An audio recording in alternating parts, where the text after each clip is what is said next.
Assalamualaikum warahmatullahi wabarakatuh. Perkenalkan dengan saya Raja Hamdana Sembolon, NPM 22082600172. Pada video ini saya akan menjelaskan tentang pneumotoraks sebagai tugas saya untuk remediasi blok respi. Jadi pneumotoraks pada saya bergerak kepada definisinya. Definisi dari pneumotoraks itu kegawat daruratan medis yang terjadi karena adanya udara yang terkumpul di dalam kafum pleura. Jadi di dalam kafum pleura itu atau dalam rongga pleura itu terdapat udara yang mana nanti akan menekan paru-paru sehingga terjadi sesak napas. Kemudian etiologinya terbagi menjadi tiga, yaitu trauma, spontan, dan iatrogenik. Trauma itu dibagi menjadi trauma tajam dan trauma tumpul. Trauma tajam contohnya terkena pisau ataupun tusukan. Lalu yang tumpul itu contohnya benturan. Lalu yang spontan ataupun yang non-traumatik dibagi menjadi dua lagi. Ada yang primer dan ada yang sekunder. Yang primer ini contohnya orang yang menderita Marfan syndrome. Jadi Marfan syndrome itu adalah suatu kondisi di mana terjadi kelainan pembentukan jaringan ikat. Kelainan pembentukan jaringan ikat ini akan membuat timbulnya blebs di dalam paru nih, yang mana di sini kan ada rongga pleura. Blebs ini pada orang yang Marfan syndrome jika ia batuk dan lama, maka blebs ini akan pecah yang menimbulkan udara ini masuk ke dalam kafum pleura. Lalu ada yang sekunder. Yang sekunder ini contohnya orang-orang yang ada TB dan asma. Jadi yang primer ini tidak ada penyakit dan yang sekunder ini ada penyakit. Kemudian yang iatrogenik adalah pneumotoraks yang timbul karena adanya intervensi medis, contohnya torakosintesis. Kemudian klasifikasinya untuk etiologinya berdasarkan etiologi ada yang traumatik, ada yang spontan dan ada yang iatrogenik. Kemudian berdasarkan sifat klinisnya ada yang open pneumotoraks, ada yang tension pneumotoraks dan ada yang close pneumotoraks. Open pneumotoraks ini adanya luka terbuka pada toraksnya, yang mana nanti udara pada bagian lingkungan akan masuk ke dalam kafum pleura. Lalu ada tension pneumotoraks ini merupakan bronkosis yang paling buruk.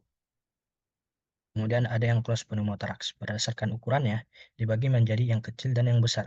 Kecil ini biasanya dia 90 sampai dengan 95% saturasi oksigennya.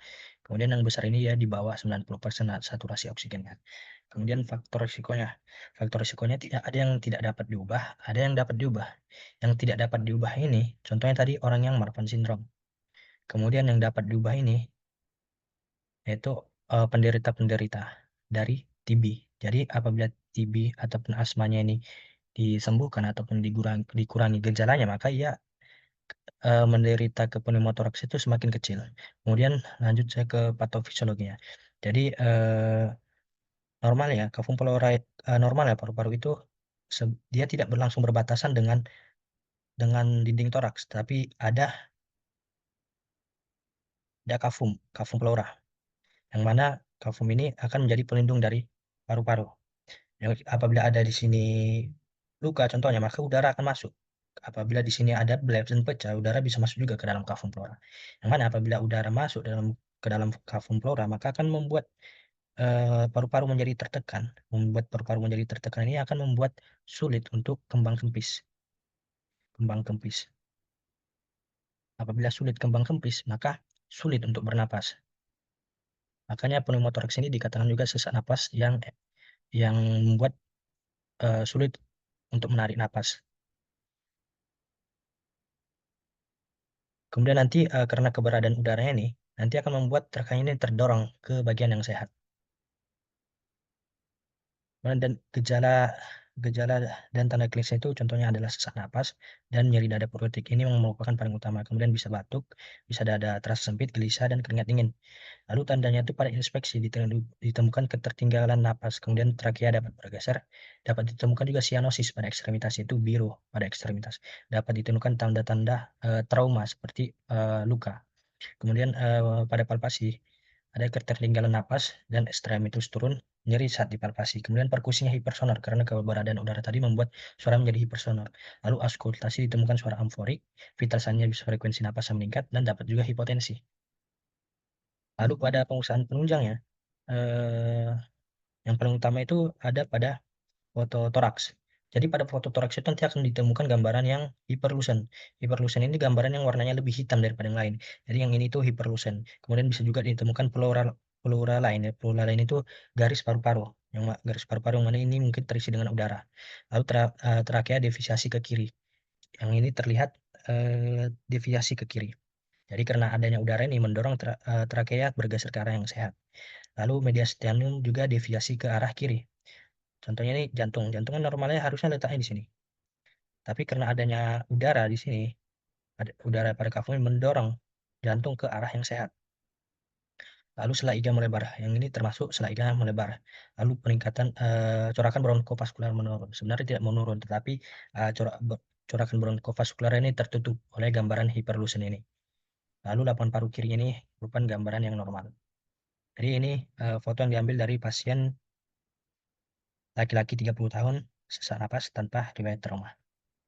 Kemudian bisa juga diambil dari analisis gas darah arterinya. Nanti bisa ditemukan sianosis, alkalosis, dan hipoksemia. Lalu darah rutin dan darah lengkapnya. Bisa juga diperiksa untuk meninjau seberapa parah pneumotoraks tersebut. Lalu saturasi oksigennya. Pada pneumotoraks ditemukan saturasi oksigennya antara 90 sampai 94 dan di bawah 90%. Lalu diagnosis bandingnya itu ada hematotoraks. Hematotoraks ini adalah keberadaan darah di dalam cavum pleura. Kemudian VLCS ini patah tulang iga. Lalu yang emphysema ini keberadaan nanah di dalam cavum pleura. Dan status asmatikus ini merupakan kondisi asma eksaserbasi yang parah. Kondisi asma parah. Jadi gambaran yang status asmatikus ini mirip dengan orang yang pneumotoraks juga. Tapi status asmatikus ini dia gambaran seperti orang yang mau mati gitu. Pada penata laksanaannya tujuan ada yang farmakologi dan ada yang non farmakologi.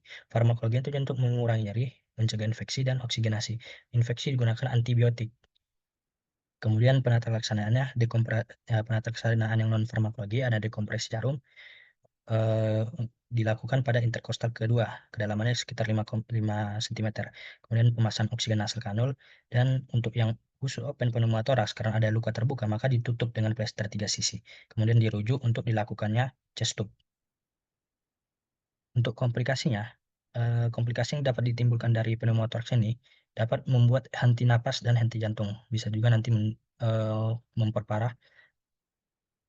Kemudian atelektasis, rekurensi, lalu pneumotoraks kronis, hematopneumotoraks spontan, fistula bronkopleural, lalu pneumomediastinum. Pada prognosis yang spontan primer, dia lebih baik, lebih rendah dibandingkan dengan traumatik dan spontan sekunder. Mengapa lebih rendah? Karena yang primer ini dia dapat hilang dengan sendirinya. Kemudian pada 30% kasus yang terjadi rekurensi. Jadi 70% itu 70% kasus setelah ditangani tidak terjadi rekurensi ataupun tidak kembali pneumotoraksnya. Kemudian prognosis yang untuk pneumotoraks spontan sekunder tergantung pada penyakit yang menyertainya. Contohnya dia karena ada TB. Jika TB-nya mudah untuk disembuhkan, maka pneumotoraksnya menjadi lebih tertangani juga untuk disembuhkan.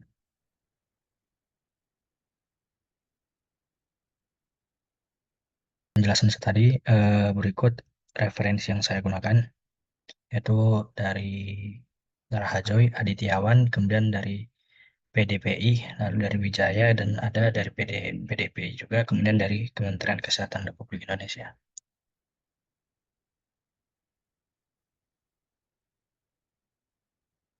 Mungkin itu yang dapat saya jelaskan pada video ini.